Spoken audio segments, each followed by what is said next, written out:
Hey there, listeners. Welcome to Hines on Air, your weekly dose of inspiration, motivation, and real-life entrepreneurial stories. I'm Matt Hines, your host, and I'm excited to have you join me on this journey. From building a successful law firm to venturing into other industries like real estate and social media, I've experienced both the triumphs and the challenges that come with entrepreneurship. I've learned firsthand the importance of resilience, adaptability, and a relentless pursuit of excellence. On Hines on Air, we're diving deep into the world of business, law, and personal growth. Join me as I chat with incredible guests who have faced adversity, defied expectations, and achieved extraordinary success. We'll discuss their strategies, their mindset, and the lessons they've learned along the way. Whether you're an aspiring entrepreneur, a seasoned business owner, or simply someone looking for a little inspiration, Hines on Air is for you. Remember to subscribe, like, and leave a review whenever you listen to podcasts. Your support helps us reach more people and continue sharing these incredible stories. Let's get started.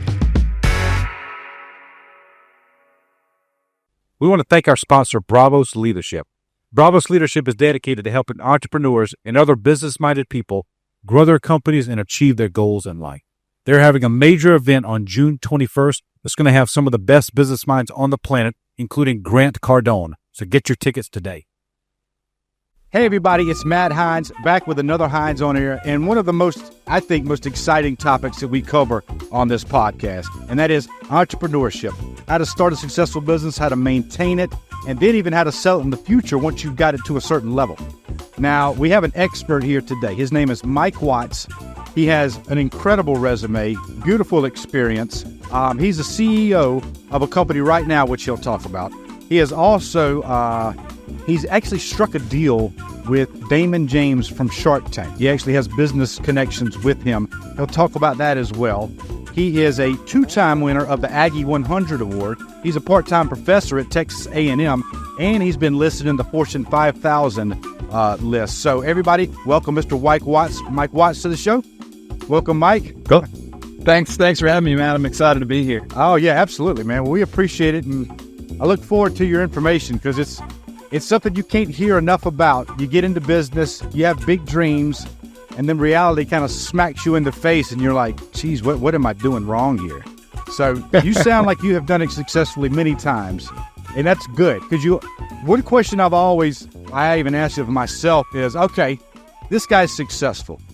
Could he do it again? Did he get lucky? Did his dad help him or whatever? But in your case, I think I saw 3 consecutive multi-million-dollar companies, 6 startup companies, 3 of them over $6 million. So, congrats to you, Mike. Thanks. It's I've had some successes and I've definitely had some failures along the way. They just come with the territory. It does. I would agree with that. That's something you kind of got to accept once you step into the world of entrepreneurship, huh? Yes, sir. Yep. Okay, so Mike, if somebody's looking to start a company, what's the first advice you give them? Like, all right, here's what you do. All they have is a big dream. What do they do next? Well, it's quite simple, really. And then a lot of it comes down to just action. And it's going to look different depending on what it is you're doing, whether you're trying to create a product, which is where my expertise is, but whether it's a service business or you're trying to create an AI bot to go work for you out there like my son's working on right now. It's just a matter of taking action and being willing to make some mistakes.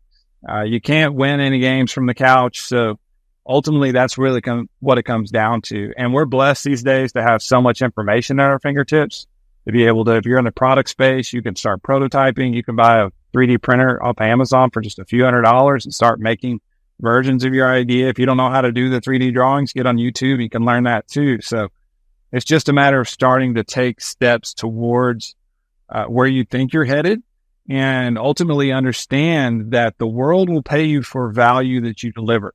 So being able to quantify what that value is, if your product solves a problem for people, how big is the problem? How many people have that problem? Can you demonstrate it?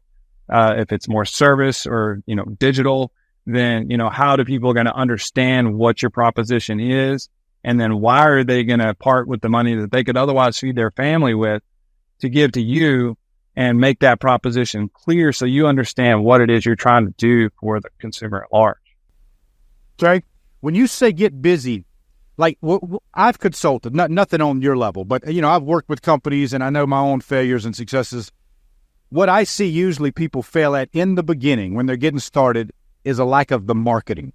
They're kind of like, I'm a mechanic. Let me go repair a lot of cars. But Right. they don't market hard enough. Do you see any initial actions that are usually lacking in a lot of the people that you see and work with? Well, typically, a lot of people think that the idea that they have is finished. Right. And I always believe that it's never finished. In fact, even our product, it's wildly successful now and available all over the place.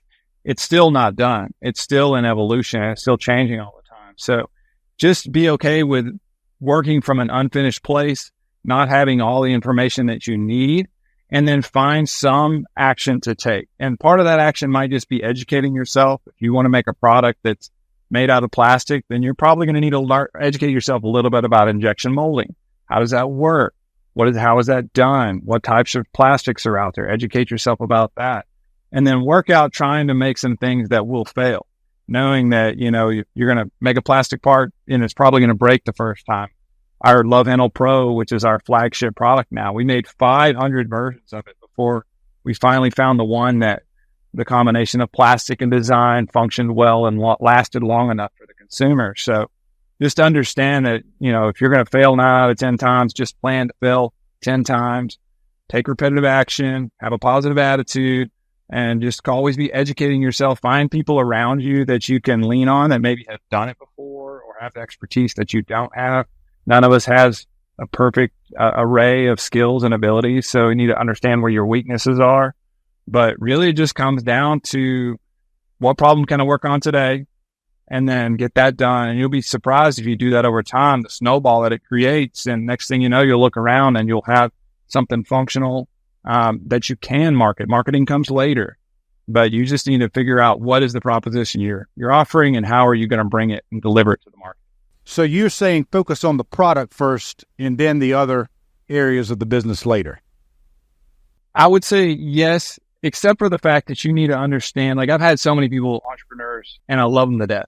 They come to me they have an idea that they're passionate about. It's a problem that they personally had, but the market's not big enough, or the problem or the solution that they've created is going to be far too expensive to be viable for the marketplace.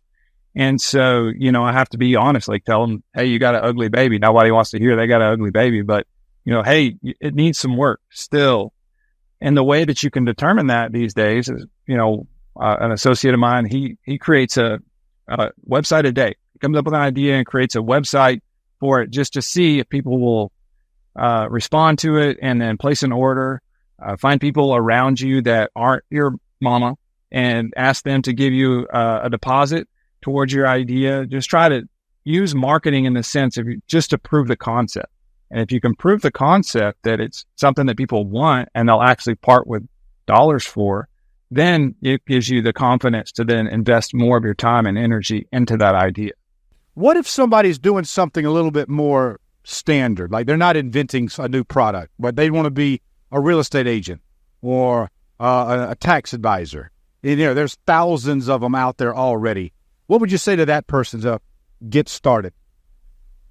Well, my advice would be to try to find the very top professional that you can and go provide your services for free for that person. Go find a way to get in the room with that person. And the way that should be done, the way that I did a deal with Daymond John from Shark Tank, is just by giving value to the other person and asking for nothing in return. Just show up and see what you can do to help them. All the while educating yourself. If it was real estate, I would be listening to the podcasts around that and trying to figure out, what have other people done? There's some great podcasts out there about real estate. Educate yourself on books. Download the local, in Houston here, it's HAR, where we can kind of monitor things and see what things are actually selling for, how things are listed, how long they're staying on the market, and then just continue to try to find a way that you can get your hat in the ring. But the main thing is to get around someone that's done it so they can teach you all the mistakes that you're likely to make. Yeah. And you can avoid those early on. That's right. I would agree with that. Good deal. All right. So you alluded to it earlier. This got the coolest name, man. Love Handle. So that's I love it. That's one of your more successful companies. Can you tell us a little bit about it? Yeah, well, Love Handle, it's a fun name, right? But it's really meant to be that little something extra for your smartphone.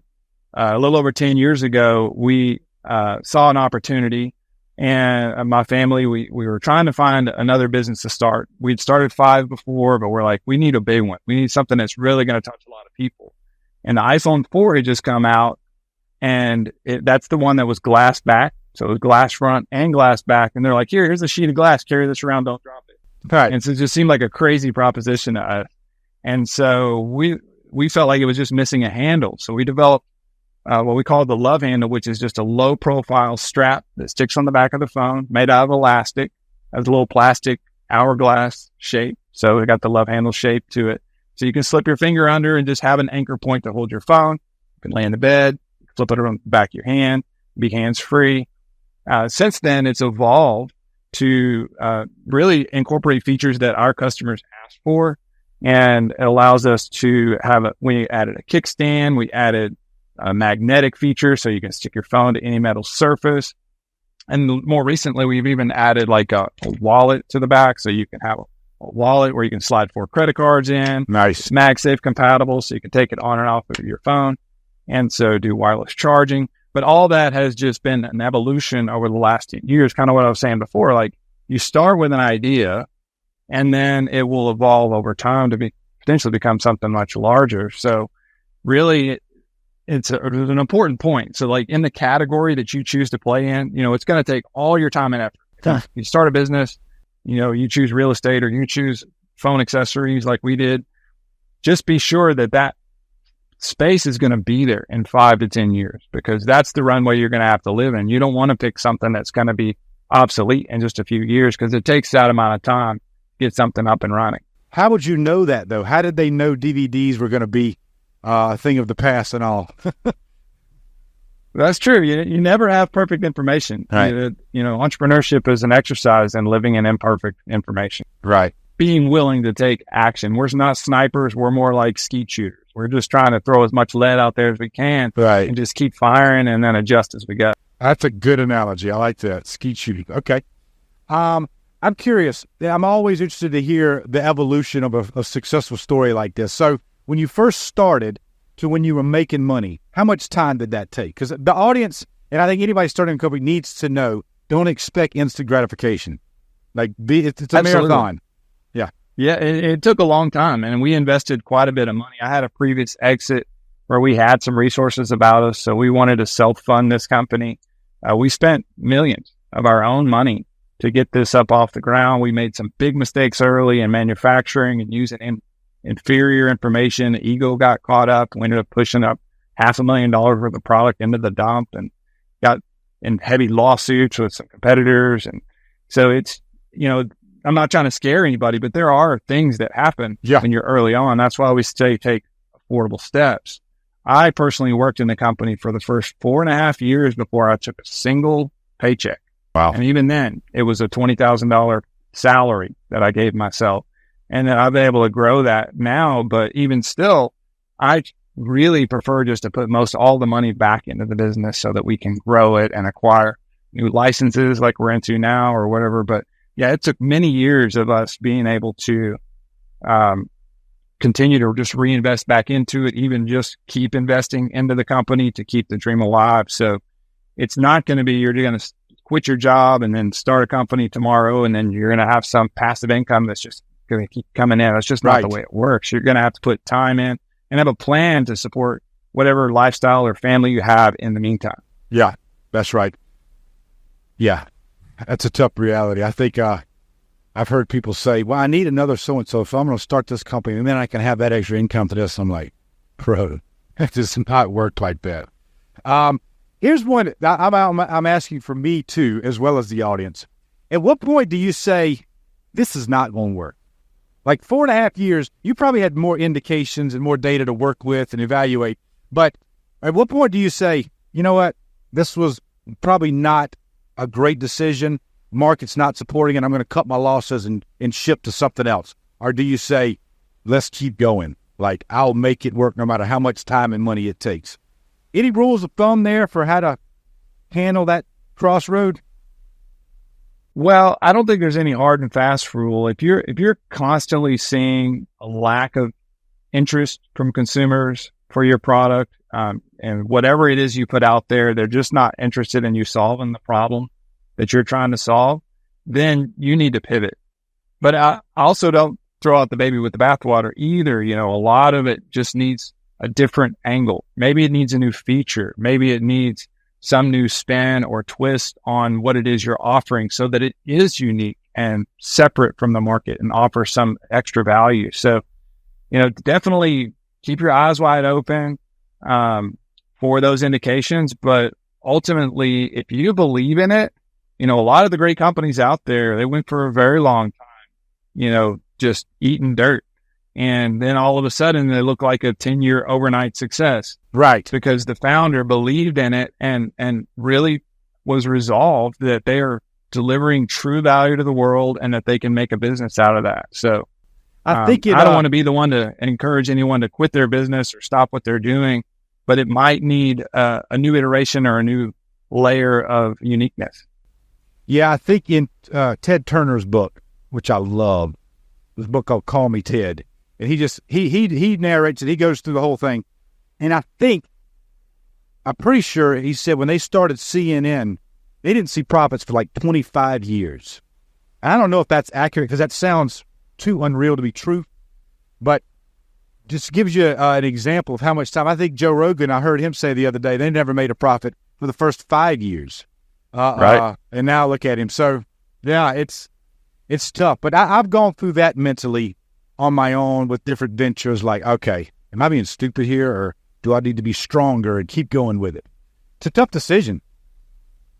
It definitely is. And you know, you've got life that's happening in the meantime, right? And, you know, when I started this company, or not this company, but 2 companies back, a product called the Pivot Trim is an aftermarket weed eater head that we grew to become very successful. But I left a corporate job. I had, 3 kids under 5, health insurance, life insurance. I had it made. It was flexible work schedule. I mean, from a traditional standpoint, I had the golden job, worked for the electric company, right? Like nobody ever gets fired from the electric company. So, but my wife and I had bigger dreams. We set the goal that she was going to stay home when our first child was born, and that we were going to be a 1-income family. Well, my corporate job wasn't paying enough for us to support ourselves with college debt and everything else we had. So me and her would spend every weekend at a home and garden show or a craft fair or a state fair selling whatever we could find to package up and sell. And we did that for 5 years. I didn't have a free weekend or a free sick day. I could never get sick because I was already booked that day. You know, like I spent every extra time, and so did she, in investing in our family to build a business on the side. People talk about burning the boats. I'm like, don't burn the boats, build a second boat. And then you have something to get onto when you want to get rid of the other boat, like the corporate boat. So that's what our story was. And it really did aid in the transition to allow us the freedom to ride through that period of time when we weren't making any money at the beginning. And then until we did grow that company, eventually sold it for millions of dollars. But that would have never happened had we been not building some sort of passive income or some way to make money on the side with our separate boat. That's cool, man. That's a great story. And it's good to hear the husband and wife working as a team together. Usually when we have a successful story like yourself or whoever it is, you got to have that common ground, that sort of movement together as a team versus sort of one fighting the other or disagreeing. Or, if she'd have been telling you, no, Mike, you need to work longer hours at your first job, to be focused on what you're doing, but against each other, it wouldn't have been as fun. But that teamwork is good to hear when things like that happen. Absolutely. And I speak a lot at college level, right? Most of these students are not married yet. And I tell them, you chose this college, you chose this life, you chose your degree plan. They said, but you're yet to make the most important choice in your life outside of your faith, and we're a faithful family. And I think that's the most important choice. But the second most important choice is your spouse. And because you two are going to become one, you're going to be a team, you're going to depend on each other, and hopefully you round each other out. We definitely don't agree on everything. Even to this day, this morning, we were, it was messed up and started talking a little bit about politics. And so that's not something we talk about at home. No. So it's better to have someone that helps round you out. Like I was saying earlier, like I've got my skills. She has her skills. And to this day, like now she works full time here at Love Handle. She runs our marketing team. Nice. She's that creative mind. She's great at organizing a group of interns and 21-year-old females to create TikToks and Instagrams. And I'm bad. I can't, and to create our new collections and designs and collaboration. I can't match my socks. That's just not something I'm good at, but I'm good at manufacturing and figuring out systems to create products and innovating and, seeing the big picture and where we're headed and, not seeing the iceberg coming and figuring out a way to get around it. So together we make a very powerful team. So I think it's really important if you're going to try to create a family business that whether you work together actively or not, or if it's just at night talking about the company and, it's my money is her money, her money's my money. And so when I make a decision over here, it's our decision. And it's really important that you can kind of find a way to work together. This program is being sponsored by Law Offices of Matthew C. Hines. The Law Offices of Matthew C. Hines helped all individuals who have been involved in a car accident, who have been injured at work, or have been arrested or given tickets. We make sure your rights are protected and that you receive all the benefits allowed under the law. Visit us at www.hineslaw.org, hineslaw.org. All right. So you mentioned Daymond John from Shark Tank. So you and I talked a little bit before the podcast, but could you give me the story, like how it had happened and what happened? It's a great story because at the time, this is just so symbolic of what entrepreneurship is like. And the theme of it, and you'll see at the end, is that, ultimately things will work out, but maybe not the way you think. And probably it's going to be better than you think. So I auditioned to Shark Tank because who wouldn't want to audition to Shark Tank? It was, this was years ago. So it's 2016 and, it was still up and coming. It was the hottest show on TV. It's entrepreneurs. I just felt like it was my destiny to walk that carpet, go pitch the Sharks and then make me a deal, become famous with my brand and then, sail off into the entrepreneurial good night there. And so we auditioned at Consumer Electronics Show in Las Vegas, and we made it through the first round of producers. Producers loved us. Now my father and I and his wife, my mom, we all started this company together. So it was me and my dad that pitched the producers, and they loved us, and we're like, oh, we're feeling good about it. So then the second round of auditions, we had to send in a videotape and a 100-page application. Wow. Blue ink. I remember it to this day. It was handwritten. It was terrible. Oh, gosh. But we were so excited. And we invested a lot of time in creating this high, infomercial style video. We turned it in.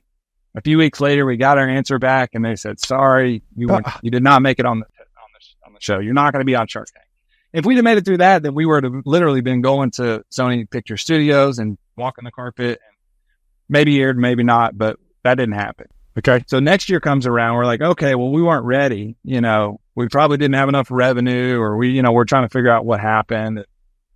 We auditioned again. They loved us even more this time around. We're like, look, we had we broke $1 million revenue, and we're growing fast. And look at this new innovation we have for laptops, tablet computers. And they're like, oh, this is cool.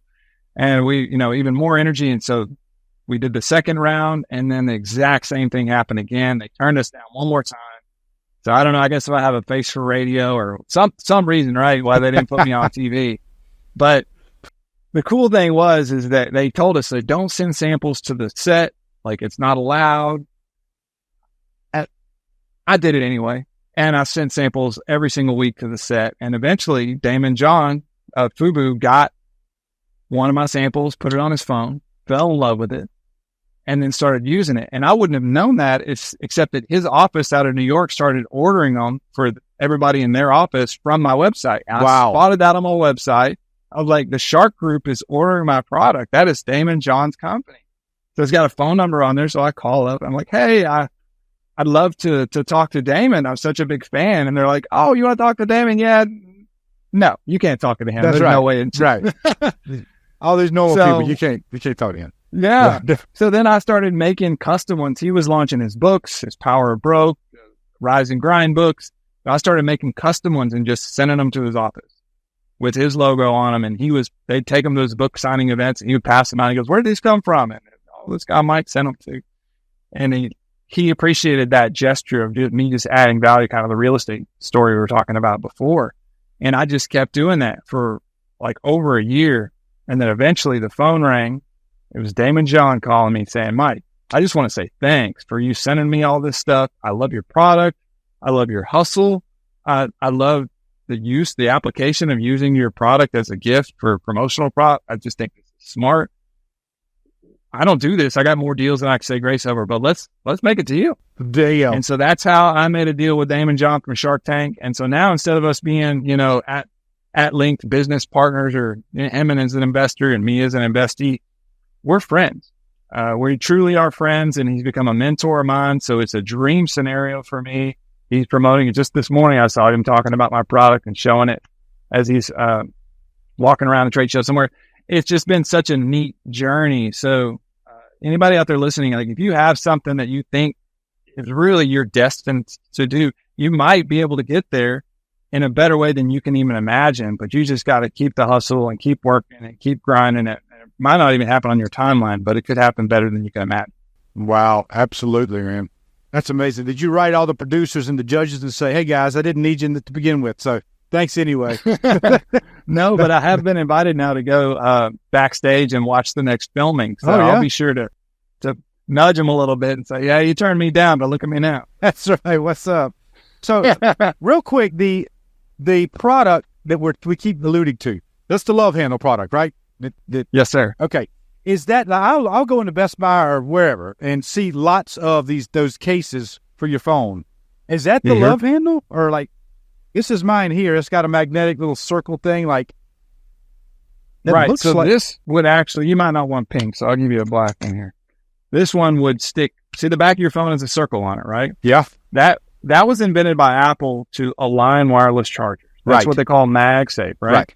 So our product, our MagSafe product at least, has a ring of magnets that magnetically will stick to the back of any phone or any case that is MagSafe compatible. It has a strap. So it's got a silicone strap here on the back that we customize and print as well. And it has an integrated kickstand. So you can prop your phone up vertically.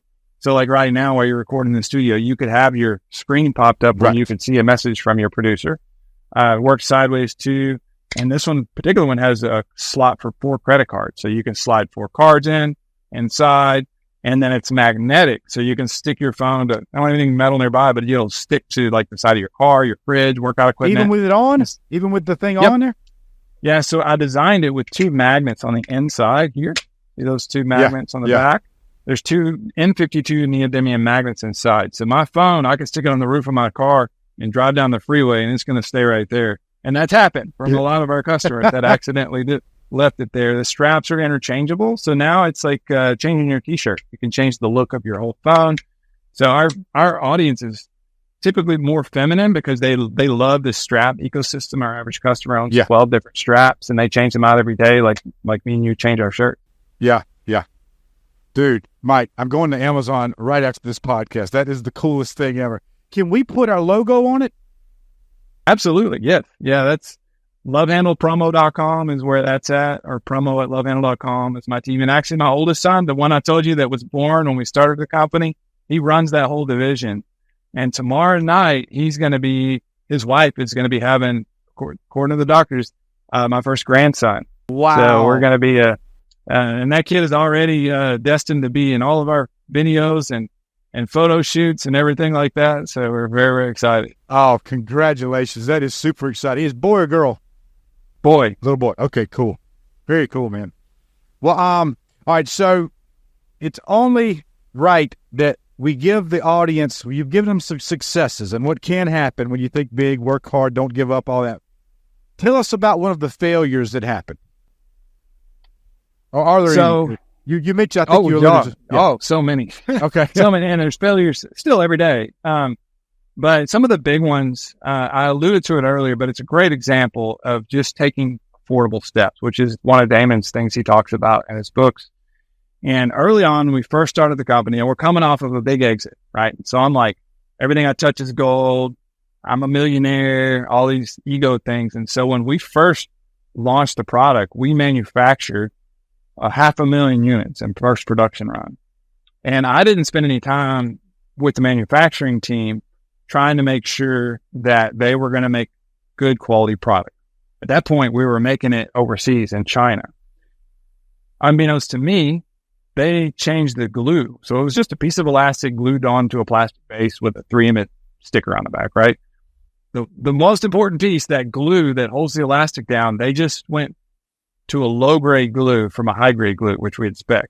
And I didn't inspect it, didn't know it was there, didn't know it wasn't there, until we got all of our stuff in and the bands started popping off the back. And there was no way to repair them, no way to fix them. They were all in packaging. So the only move was to literally load them all in the back of a truck and take them to the dump and throw them in the dump. And it cost me almost $500,000, that one mistake. And that hurt a lot it hurt. And it really set us back. And so that was just a function of me trying to move too fast. You know, a lot of people will say, you know, well, what if I sell out? Selling out's great. That's just proof that you are doing something right. You know, allow yourself to sell out, allow yourself the room to evolve the product. Because later on, we changed the glue once again, and then we actually went to welding, and then we changed the adhesive on the back, and then we changed from elastic material to silicone material. So there's always going to be a packaging change. Like there's always going to be an evolution. So just take bite-sized pieces as you go so that if it does die, you know, crash and burn, then you're going to be able to recover. The lesson that I learned beyond just moving too fast, too big, was that I wanted to have control of my manufacturing. So that was the day we started developing our own automation equipment that we have homemade, built in this building that I'm in right now, where we manufacture all of our products. So we do everything in-house. Now I oversee production, half of my team's production, half of the other team's admin and marketing, sales. And we all work together as one big happy family. And we've created a culture where everyone's, I think, appreciated and loved. That's a pillar of love, as you can see behind me here on the logo. That's the biggest part of our brand, is like sharing love with each other, sharing love with our customers, and sharing love with the communities that we serve. So it's been neat to reshore everything and become a manufacturer. And, you know, now with tariffs and everything becoming a challenge, it's put us in a position that we really didn't foresee to be a strength. It was a lot more work and a lot more challenging. It did allow us to customize things really fast. So if you wanted to have Hines podcast, you know, on the strap and you needed them this weekend, we could do it, right? That was our one big strength that we had. But now being an in-house, completely self-contained manufacturer is a super strength in 2025. Nice. Yeah, I think you bring up a good point that's not respected enough. And that's that nothing is ever done. It is a constant evolution to the next level. And it's never like complete. So the way y'all kept making that product better and then making it better and then making it better and then making it better, and you'll still adapt into the future to make it more better. I think some people will do something, say they're having trouble with accounting. So they're like, well, we bought QuickBooks. We've got that problem handled. It's not handled. You took a step, but that product is going to evolve, and then it's going to require this level of expertise, and then this sort of a planning, and then this, and until you kind of take it to, I don't know, you just keep creating with it. It's never done. I've seen, I'm sure you have, businesses in the past where they didn't evolve. They sort of were happy, so they rested on their laurels, and now they're gone. They didn't adapt.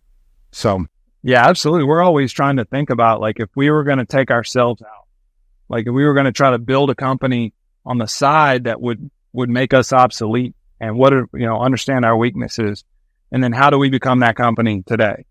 Like, we're constantly trying to reinvent ourselves, find efficiencies, find, waste, and find ways that we can do things better, smarter. Most of our best ideas come from our customers. So we spend a lot of our time listening to our customers, asking them the right questions. And, I guess in this day and time, it's good, be worth mentioning about AI. We were early on, like right when GPT came out.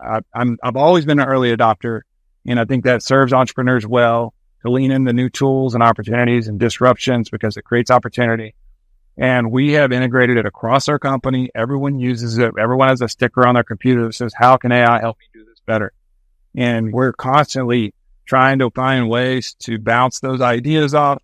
Look at this product. How can we make this more efficiently? What are some other materials we could think about? What are creative ways we could market this that might break through the veil and stop people from scrolling? Give us some scripts. Give us some ideas. Help us plan out our product path. I mean, yesterday I was like, oh, there's a particular retailer, Hot Topic, that we wanted to get in. So like before we would have to like know somebody to get to the buyer. I just said, well, hey, who's the buyer at Hot Topic? Oh, here's their name and email address. Came back to me. I emailed them and now I have a conversation going with them. So people that aren't utilizing the latest and greatest tools are really putting yourself at a disadvantage. Yeah. But the cool thing is that you can start today. And because of things like the power of AI and the internet and all the information that's basically shared by everyone, you actually don't have that much room to cover to circle around a big competitor out there and establish yourself in the marketplace. So the barrier to entry is much lower. That's interesting. That's a good point. I've found I love AI too. I'm just like you, and I want to be first in the market to take advantage of any type of technology. If it can give me an edge, I'm willing to fight for it and lose money in trying to find it. I've found that AI for us has been try a lot. Some things are going to be great. Some things are going to cost more than they're going to save you. And in that scuffle, you are going to evolve and take your company to the next level. Like you're going to find, there's one thing that we're doing, which took 3 people a week to do. One person can do it in a day now. So that's wow. Hands down. That's a little best kept secret. There's others that we've spent tens of thousands on. I don't know if it's going to get to that point where it's being as productive as I thought it should be, but it's a fun game. I think AI is completely fascinating. I'm a big fan. We're trying to put it in every area of our firm. Yeah, and for $20 a month, I think most people it's going to give them most of what they need. And a lot of us entrepreneurs, we just need somebody to bounce ideas off of. So it can just be that other voice in your head to help you move ideas. It'll hold on to them, and then you can pick the conversation right back up where you were. So it's super valuable and something that I think it gives entrepreneurs an advantage because it helps you move something forward. So often people just get stuck. Yeah. You just don't know what to do next. Yeah. And they just need some sort of prompt because really it almost doesn't matter what you do next. It's just that you come up with something to do next. I totally so agree. it'll help you with that. Get in, like you said in the beginning, get into action. Not any particular action. Stay in action though. Yeah. Mm-hmm. Yeah. Well, cool, Mike. Well, listen, man, fantastic conversation and congrats to all you've accomplished. It's amazing. I appreciate it, man. I feel super blessed to be in this position. I'm very passionate about I believe the American dream is really the superpower that we have here. And I just want to see more people go for it and, take some risks in life. You won't regret them. You're not going to lay on your deathbed and look back and go, man, I wish I had not taken that risk. That's just not going to be the conversation. You're going to be thinking about the things you wish you had done. So get out there, be bold, try something new. Have a vision for where you want your life and your family to be, what's going to be your legacy. Are you thinking about these things? These are important things you're going to be wanting to know about later. And so I just hope I can be a voice out there in the wilderness to inspire people to take those risks. Nice, man. We appreciate you. Absolutely. And all right, so Mike, we talked about the Love Handle. That's a product. So where do people go if they want to take advantage of that? Is it lovehandle.org? Just go to lovehandle.com. I'm going to make a discount code Hines20. Okay. So people can use code Hines20 for 20% off on the website. And it's got our full selection of products on there. And we appreciate the direct support. Of course, you can buy it on Amazon. We're in about 3,000 brick and mortar retailers, a lot of hardware stores. So you find a local hardware store, by all means, buy it from them. We're in a lot of Ace Hardware, True Value, the best stores around. But yeah, it's a great product. We have a lifetime guarantee on everything we sell.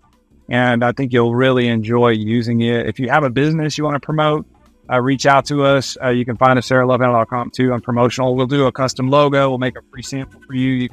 There's nothing cooler than showing up to someone with a gift. That's with right. your logo on it, and then they're going to remember you every time they touch their phone. So it's very effective for that. That's cool, Mike. And also, you have your own podcast, correct?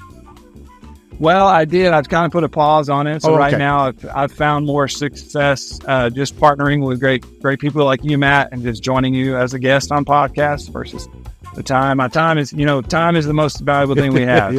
And I know that these things take a lot. So I thank you for having this to give a place for me to have a voice. I really appreciate that. Absolutely, man. We're honored you were here. Okay, my friend. Well, listen, everybody, thank you so much for joining us. Please leave a comment in the section below. If you agree, you disagree, you want to share an experience, you want to add to what we mentioned, please leave us a comment, like this video, and please share it with your friends. And we look forward to seeing you on the next Hines on Air. We want to thank our sponsor, Bravos Leadership.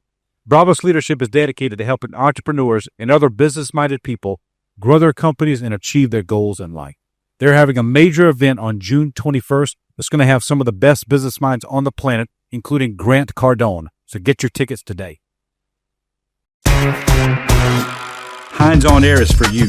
Remember to subscribe, like, and leave a review whenever you listen to podcasts. Your support helps us reach more people and continue sharing these incredible stories.